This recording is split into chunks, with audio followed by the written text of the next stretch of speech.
Hey guys, Musicman here, back with another Identity V video. In this video we're going to be taking a look at some of my Bloody Queen gameplay, and I'm going to commentate over it so you guys can get a little inside look of what I think of when I play Bloody Queen in Ranked. So without further ado, let's take a look.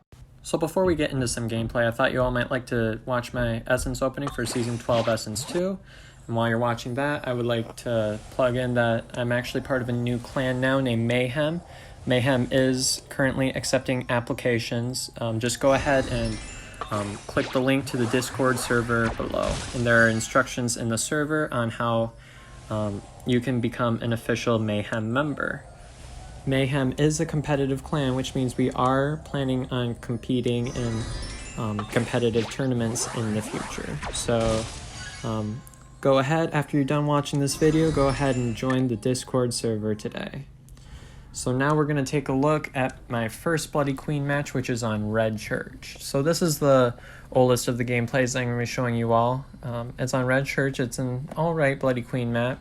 Bloody Queen tends to excel more on like larger maps, and that's actually when I prefer to play Bloody Queen on. But anyways, I decided to pick Red Church for right now. So I find the Seer first, and looking at the team comp, Priestess you don't really want to chase, Perfumer you don't really want to chase. The only other one that I would have been alright with chasing would have been the Enchantress here. So here's something important that I want you guys to look at. I use Patroller here. Now, let me explain why I use the Patroller on the Seer. So, if you use a Patroller on a Seer and they do end up using their birds, if you hit the bird, the Patroller won't come off, so it's a lot easier to follow up with a second hit if they choose to bird to protect themselves. So that's why I chose to do that, because I was expecting the Seer bird to come out, even though we didn't see it yet. It was a possibility that after the bird returned, that they might have used the bird right then. So the Priestess uses their portal to get a free rescue right there. Ends up getting hit, but you can predict there's the bird. It finally came out. So now I've got him pinned in one of the worst corners of the game. So I'm just stalling until the countdown is complete, and then I'm going to break this pallet here, and then I'm going to see if I can get another hit on him. So if a survivor knows that they're about to be down, chances are they're going to try to juke. Now the easiest way to juke is either to use like sweeping attacks. So just going like after your attack's been released, just going way in one direction or another. But another way to do it is do like what I did, do your charge attack so that your attack both lasts longer and has a longer hitbox, and that's generally what I prefer to do. Although there are a lot of people that are able to just do sweeping attacks like 360 attacks or whatever that you really can't avoid here. So watch what I do. Patroller again, and that stalls enough time for the Seer to become eliminated. So you can see why I choose to carry Patroller on Bloody Queen. Even though it's not a common strategy, I personally feel that it's a perfectly viable trait to carry with Bloody Queen. And that allowed me to get a really easy down on the Enchantress. And I'm going to go ahead and take the Enchantress to the chair, again choosing the chairs that are closer to the ciphers. So the Priestess is over here. I know I'm going to want to put pressure on her so she's not able to decode. But I also need to keep an eye out on the chair, and I was able to attack the Perfumer there, so she's at least forced off that cipher, and I single-handedly also forced off the Priestess off of her cipher as well. So I'm just being able to stall quite a lot of time right here. The Perfumer is going to go for the rescue, but that doesn't really matter because you see I'm going to be taking the Priestess to the chair anyways, so ultimately it doesn't matter too much because they're just going to have to do another rescue. So here I'm in an excellent position here. So now I know that the Perfumer doesn't have Tide. I was a bit curious that the Perfumer actually was using Tide, but I know that all the survivors are over in this area. The Enchantress is over here. So I'm going to go ahead and work on another chairing. and I was able to reach across that pallet and get an easy down on the Enchantress. So now the Enchantress is being chaired for the second time? I think it's the second time. And there's 2 ciphers left. That one in the middle there is almost done, but they need to decode a whole other cipher other than that. Oh, never mind. They were dead on chair. Huh. So there's the perfumer there. So what I do here is I patrol the perfumer, because after you get the first perfume out of the way, the ability is of minimal use here. So watch what I do here. The perfumer ends up perfuming there. Again, I'm not going to hit her until that perfume I know runs out, or she switches like that, in which I'm able to get an easy first hit on the perfumer. So that saves me from being kited a lot of times. So this was an iffy mirror spawn. I thought she was going to switch back there, but she didn't end up doing that. So that was good timing by the perfumer at least. And I'm just going to make my way over this way. I know the priestess is going to have a hard time getting 2 whole ciphers out of the way. So I know I can spare a little bit of time on the perfumer, but I am going to disrupt the decoding whenever I can. So I see that the priestess is over there, and I'm able to just take a quick attack, and the priestess is down. So I'm fairly certain this is the priestess second sharing, but then again, I could be wrong. She could have been shared or rescued after half, but now there's only 1 cipher left. I was right. The priestess still had 1 more sharing left. So the perfumer was planning on making a way to this final cipher. I'm going to go ahead and quick abnormal that just in case. And the perfumer ended up lagging here. And I kind of felt bad for the lag, so I go ahead and take her to the dungeon. But you can see the power of the multitasking. You can camp a chair and disrupt a cipher at the same time, which is something that very few hunters can actually do, with those being Dream Witch, Mad Eyes, and I believe that's all for the hunters that really have an ability that's sort of like that. So now we're going to get on the lakeside. This is one of my favorite Bloody Queen maps because it's so large and the ciphers are so spread apart. So I find the prisoner first. The mirror was really flashy, so I kind of couldn't quite see through that super well. But I'm going up to the prisoner here. And the prisoner, I'm going to tell you right now, this was a strong first kite.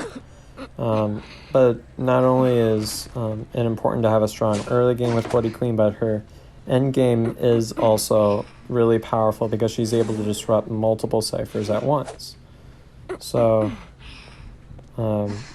this prisoner does a really nice job juking. I don't know how that didn't hit. I thought that was like within the hitbox, but it doesn't matter. I got my first hit on the prisoner over here. And being that there's a prospector, priestess, doctor, or the other 3 characters, this is a fast decoding team. So an early first down is really important here, which I've kind of already lost the game of. So already I know I'm in a sort of rough situation here. But either way, I still have to catch up to this prisoner or else I've got no chance of winning. So I was able to finally down the prisoner. And I'm going to go ahead and hit the dock here. Now I don't want the dock to just sort of heal up here. And I kind of messed up that blink hit, but the doctor ended up getting hit anyways. So I'm going to go ahead and take the prisoner to the chair. And, oh yeah, I was using blink in this match. That's something I don't usually do. Sometimes if it's more of a kiting team composition, I could justify using blink here. So I know that the Priestess was planning on rescuing, but I also see the Prospector here. And I'm able to get an early first hit on the Prospector. So he's going to need to get healed up, and I'm chasing the Prisoner right now. So the Prisoner does not have Tide Turner at the moment. So that allows me to down him super fast and continue the chair progress. But also look at the Cypher Rush. They have 2 Cyphers remaining. I know this.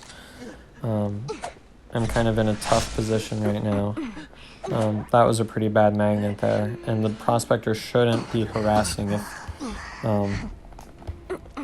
yeah, the Prospector shouldn't have been harassing there. But even though the Cypher Rush is on, look at how many Cyphers are... Or look how many survivors are here disrupting. There was no need for this many survivors here. Because nobody's decoding. I mean, I can spend as much time here as I want as long as I can deal as much damage as I can. So I'm going to go ahead and take the Prisoner. He's dead on chair. I just want him out of the way so I get 1 hit in the bag. So at this point, this at least guarantees a draw. If things go only mediocre, it's a draw. So I was able to use my mirror to get rid of the super portal there. And then I'm able to down the Prospector really, really fast. I'm going to go ahead and take him to a chair for the moment. There are 2 Cyphers remaining. So I'm going to take him to a chair that's relatively close to that. I mean, I can reach over there with my mirror just fine. But I know my tinnitus is going off. And I know that someone's decoding right there. But I kind of want to get a hit on this rescuer here at some point. Yeah, so I'm able to get a hit on the Priestess there. I'm going to chase the Prospector. He's going to make his way to Big Boat. Now, my recommendation probably would have been him getting on the ramp. So I'm going to use my blink here. He uses a really smart magnet here, but he's not able to make it into the portal before the hit. And that allows me to down the Prospector once more. So I'm going to go ahead and take him to a chair. And there are still 2 Cyphers remaining, so I'm in pretty good shape now. Prospector has their second chairing on. The Priestess has been healed, and I'm sure the Doctor is going to heal in a moment here. So I hit the Priestess there just to disrupt that decoding. That was kind of a wasted magnet there, but I'm still going to chase the Prospector. He is dead on chair. That was a really close hit there on that pallet. So I decided to down the Doctor because the Doctor was healing up, and I know that I have to take 1 more hit. It'd stall a whole lot of time for them, having a Doctor that's able to fully heal versus a Doc that's a 1 hit. So now I'm going to go ahead, chair the Prospector 1 last time. And I know they're all in this area. Priestess is probably trying to heal the Doc, which I see is happening there. So now I'm going to go ahead and chase one of them. And there's that annoying little portal there. But I'm just sort of following these footprints here. I break the portal. Again, break the portal. So that's kind of the annoying thing about Priestess, is she's able to escape like that for free. There's 1 Cypher remaining, but the Doc did not have enough time to prime the Cypher, so now she has to debate between either going for the rescue or popping that last Cypher. And at this point, she really doesn't have a choice but to go for the rescue. So she should go ahead and self-heal the rest of the way. Nah, she's going into position here, but I'm looking around seeing if any of the Cyphers are being decoded, and then I see the Doc is right there. And I go ahead and this is going to be a pretty quick kite, just because the Priestess kind of had nowhere to go, being that I was in between her and some pallets she could have worked with. So now the Doctor is self-healing again and is planning on going for another rescue, I presume. So in this match, I don't really have particularly good blinks. Although I make them work in the end for me. That's just kind of another thing why I prefer Patroller, is that it's a lot easier to execute with good ping. You need good ping to play Controller. I'm going to chase the Priestess here. I think I was going for the 4-man anyways. When I usually go for the 4-man, it's when I feel like I need more character points or something. That was a good blink there. Or when I want the extra stars, like if I'm on a losing streak or something. So I'm going to chase the Doc here. She doesn't have a chance here. I ended up downing her, and the survivors actually end up surrendering. So now we're going to take a look at my last match, which is again on Red Church. And you can see we're starting to get into some more recent matches where I'm playing using some other builds. So sometimes I like to run Berserker. Sometimes I like to run anti-stun. So if there's a lot of stunners, obviously you're going to want anti-stun. So that would be Rage. There's another one that I like to carry with Priestess. It's like Write Down or something like that. But you can see I'm again carrying Patroller here. It's not a common strategy, but it's one that's gotten me a whole lot of success. So that's what I plan on working with. Even if not everybody thinks that's like a particularly great idea, that's what tends to work with me. So I'm going to go ahead and use it.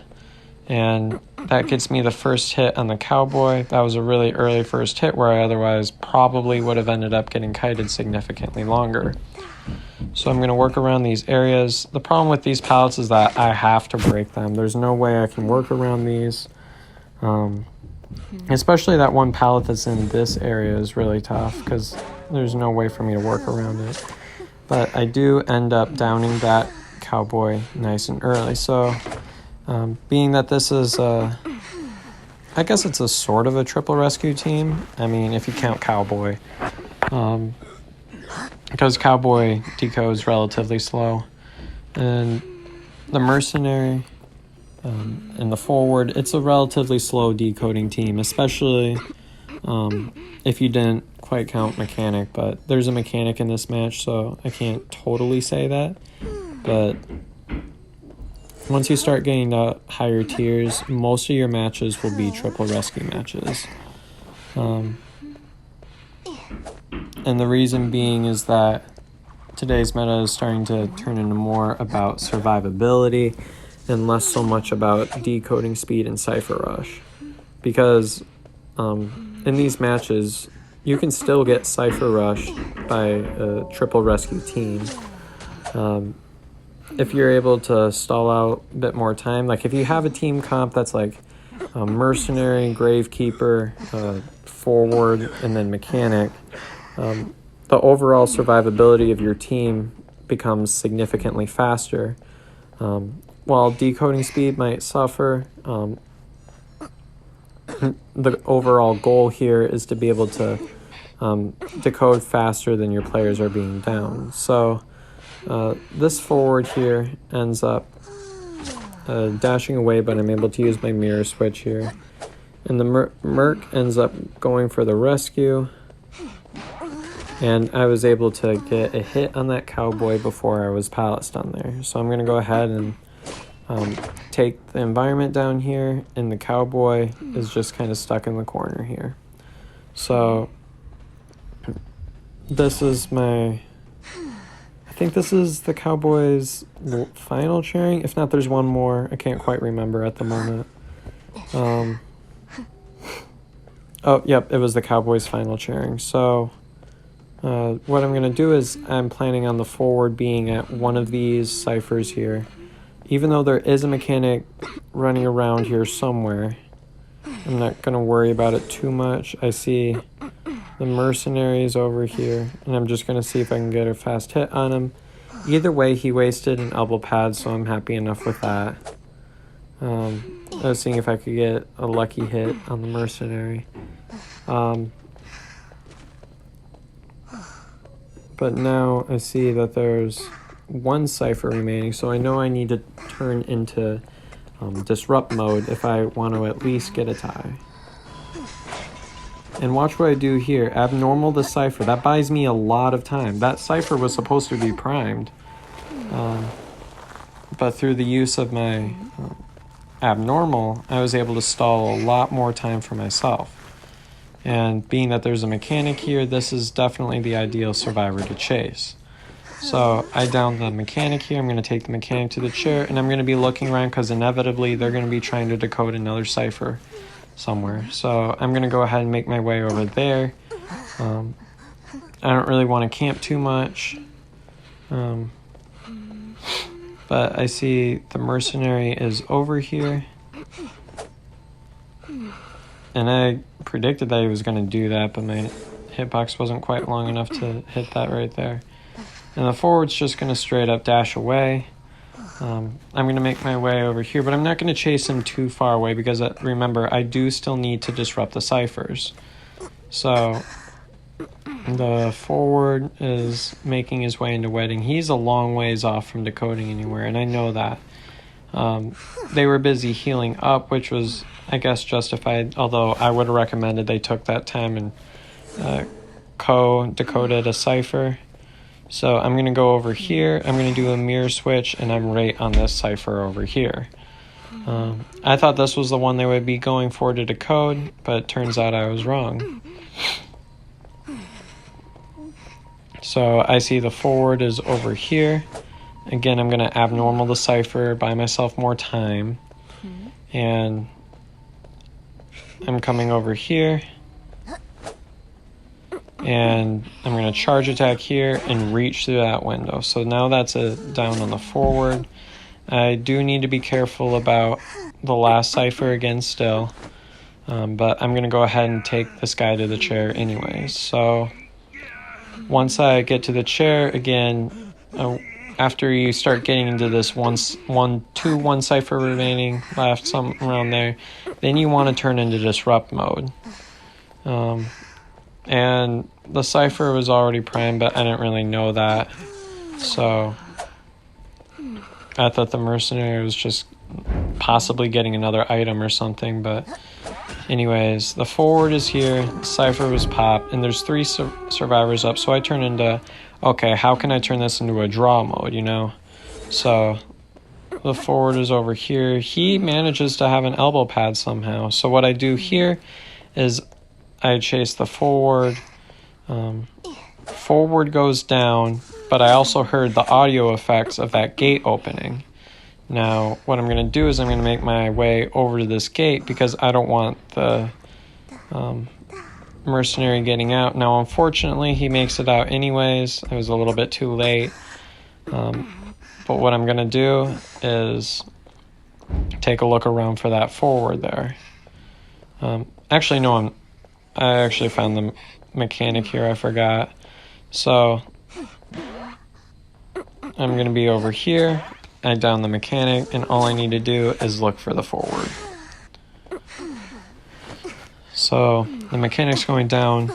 Now for my mirror, I know that he's down somewhere in the graveyard area, so I'm going to start working my way over there. So really, I'm just sort of blindly searching, looking for that last survivor. It becomes kind of clear now that he already used his last effort at some point.